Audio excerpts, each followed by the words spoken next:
اس کو ختم کرنے کے لیے امینڈمنٹ لائی گئی کہ جی 3 سینئر جج مل کے فیصلہ کریں گے بینچ کون سا ہوگا, کیس کب لگے گا. اب جناب جب یہ اختیار 3 رکنی کمیٹی کو دیا گیا اور یہ چیف جسٹس قاضی فائز صاحب نے حکومت کے اس قانون کو مان لیا تو اور خود ہی اپنا اختیار سرنڈر کر دیا, تو اس سے نقصان یہ ہوا کہ اب جو 2 سینئر موسٹ ججز بنتے تھے وہ جسٹس منیب اختر اور جسٹس منصور علی شاہ بنتے تھے, وہ دونوں حکومت سمجھتی ہے کہ ان کے خلاف ہیں. اب حکومت کو چاہیے, اور اکثریت ان کی ہو جاتی ہے تو سارے کیس تو وہ لگاتے تھے, چیف جسٹس انفیکٹو ہو گئے تھے. حکومت نے ترمیم کر کے اب چیف جسٹس کو دوبارہ افیکٹو ایسے بنایا کہ 3 رکنی کمیٹی کو چینج کر دیا. اور 3 رکنی کمیٹی میں چینج کیا لایا کہ جی 1 رکن تو سینئر پیونے جج ہوں گے جو جسٹس منصور علی شاہ ہیں, یعنی ایک چیف جسٹس ہوں گے, وہ تو ہیں ہی ہیں. تیسرا رکن چیف جسٹس کی مرضی سے لگے گا, تو وہ یعنی کہ چیف جسٹس کی میجارٹی ہو جائے گی, اور جو کیس وہ لگانا چاہیں گے جلدی جس پریورٹی پہ جس بینچ کو تشکیل دینا چاہیں گے وہ کر دیں گے. اس طرح سپریم کورٹ میں حکومت نے ایک ہولڈ حاصل کر لیا ہے کہ اپنے فیوریبل جج صاحب کو امپاور کر دیا ہے. اور اس امپاورمنٹ کا ابھی سے تھوڑی دیر پہلے ایک نوٹیفیکیشن جاری ہو گیا, اور چیف جسٹس صاحب نے پریکٹس اینڈ پروسیجر بل کی امینڈمنٹ کو منظور کرتے ہوئے اپنے ساتھ کمیٹی میں تیسرے جج کو بلا کن کو لائیں, جسٹس امین الدین کو. جسٹس امین الدین وہ ہیں جنہوں نے فیصلہ دیا تھا عمران خان کے خلاف یا پی ٹی آئی کے خلاف فیصلہ دیا تھا مخصوص نشستوں کا, اور جسٹس امین الدین کو بڑا قریبی سمجھا جاتا ہے جسٹس چیف جسٹس قاضی فائز صاحب کے, اور وہ پی ٹی آئی کے بہت پرو پی ٹی آئی نہیں سمجھے جاتے. تو اب آپ دیکھ لیں کہ گیم جو ہے وہ سپریم کورٹ میں بھی الٹائی گئی ہے. سپریم کورٹ سے بھی اور قومی اسمبلی سے بھی حکومت نے اپنا پنجہ مضبوط کرنے کی کوشش کی ہے, حکومت نے اپنی گرپ مضبوط کرنے کی کوشش کی ہے چیزوں پہ, اور پی ٹی آئی کے لیے اس دونوں جگہ پہ سیٹ بیک ہے. اب جو تیسری ڈیولپمنٹ ہوئی ہے وہ بھی حکومت کے لیے اچھی ہے, اور ان کے لیے اتنی اچھی نہیں کہ مولانا فضل الرحمان صاحب نے پریس کانفرنس کر دی. آپ کو پتہ 10 دن کے لیے وہ چلے گئے تھے ملتان, اور لگ رہا تھا کہ وہ 10 دن کے لیے کسی سے بات نہیں کرنا چاہتے, بہت تھک گئے, ہر کوئی کسی کو کھانے کھلا کے کوئی 5 لاکھ کی تو چائے اور بسکٹ ہی کھلا دیے. اب انہوں نے کہا میں ملتان جا رہا ہوں بھائی, تم لوگ مجھے تنگ نہ کرو. لیکن جو ہی ان تک یہ خبریں پہنچی جو میں نے کہا کہ گیم الٹ رہی ہے, الیکشن کمیشن کچھ کرنے جا رہا ہے اور قومی اسمبلی کچھ کرنے جا رہی ہے, تو اب انہوں نے مولانا صاحب نے پریس کانفرنس کال کر لی, اور میسج آیا جی 5 بجے پریس کانفرنس ہوگی ملتان میں. اور انہوں نے آ کے جو پریس کانفرنس میں بہت ساری باتیں کی, فوج کے حوالے سے بھی کہا کہ جی پہلے تو فوج کے خلاف کوئی بات سننے کو تیار نہیں ہوتا تھا, اور آج لوگ خلاف باتیں بھی کر رہے ہیں, سب باتیں, لیکن ہم نے تو اندر کی خبر نکالنی تھی. اندر کی بات انہوں نے کی کہ مسودہ جو ہے وہ P T I Peoples Party کا کچھ اور تھا, ہمارا کچھ اور تھا. ہم چاہ رہے ہیں کہ ایک پہ آ جائیں اور قوم کے لیے کچھ کی جائے, اور اس میں انہوں نے سپورٹ کیا کہ ترمیم ہونی چاہیے. لوگ سپریم کورٹ میں انصاف کے لیے دھکے کھا رہے ہیں اور بہت سارے کیسز پینڈنگ ہیں, یعنی کہ ان سو مینی ورڈز, اور انہوں نے اندیا دیا کہ وہ پیپلز پارٹی کے بل کی حمایت کریں گے اگر مسودے میں ترمیم کر دی گئی, اور ترمیم تو میں نے آپ کو کہا تھا کر دی جائے گی, یعنی ظاہر ہے بالکل اس شکل میں تو نہیں آئے گا.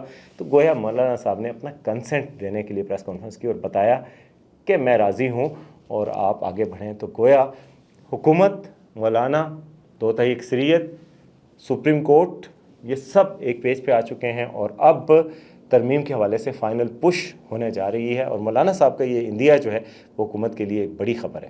اب آتے ہیں جی آج کی آخری خبر کی طرف, اور وہ خبر ہے لاہور جلسہ. لاہور جلسے کے حوالے سے آپ کو پتہ ہے بڑی تیاریاں ہو رہی تھیں, لیکن این او سی کا کہہ رہے تھے کہ نہیں دیں گے, لیکن فائنلی آج حکومت نے این او سی جاری کر دیا. اور اس سے پہلے ہائی کورٹ میں گئی تھی پی ٹی آئی, اور ہائی کورٹ نے حکومت کو کہا تھا, کمشنر لاہور کو, ڈپٹی کمشنر اور کمشنر کو, کہ جی یہ جو ڈسٹرکٹ ایڈمنسٹریشن ہے وہ شام تک فیصلہ کرے یونیورسٹی دینا ہے یا نہیں دینا. نہیں دیتے تو پھر ظاہر ہے ہائی کورٹ میں چیلنج ہوتا, اور ہائی کورٹ اس کو اجازت دے دیتی. حکومت نے بڑی گیم ڈالی یہاں پہ بھی, آج تو گیم کا دن ہے. انہوں نے گیم کیا کی کہ جی این او سی جاری کر دیا, مگر این او سی کیا ہے کہ ایک پورا وہ ہے, لینڈ مائنز ہیں اس میں.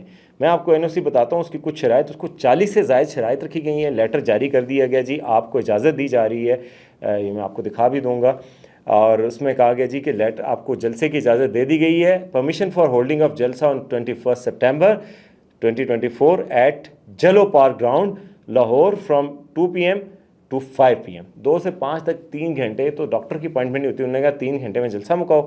اور اس کے بعد انہوں نے کہا پرمیشن جو ہے وہ 40, کتنی شرطیں ہیں جی میں آپ کو بتاتا ہوں. شرطیں ہیں کوئی شرطیں ہیں 44 شرائط رکھی گئی ہیں. اور تیسری شرط آپ کو سن کے حیرت ہوگی, تیسری شرط ہے جی کہ چیف منسٹر کے پی عوامی معافی مانگے. لکھا chief minister K P should tender publicly apology for his vitriol during Islamabad jalsa on 8 September 2024. 8 ستمبر کو جو جلسہ ہوا تھا اور جس میں انہوں نے کہا تھا کہ میں لاہور بارات اور بینڈ اور باجے لے کے آؤں گا اور اس طرح کی باتیں کی تھی، تو اس پہ انہوں نے کہا کہ جی چیف منسٹر اس پہ معافی مانگیں گے پھر دیں گے۔ افغانستان کا جلسہ جھنڈا کوئی نہیں لہرا سکتا، افغانستان کے حوالے سے بھی کچھ وہ کیے گئے ہیں، اینٹی اسٹیٹ کوئی ایکٹیویٹی نہیں ہو سکتی، اور افغان فلیگ ٹو بی نہیں ہوسٹ کیا جا سکتا وہاں پر۔ آرگنائزر فوکل پرسن نومینیٹ کریں گے، سیکورٹی ان کے ذمے ہوگی، administration and security arrangement for the gathering will be outline by special branch in a security audit.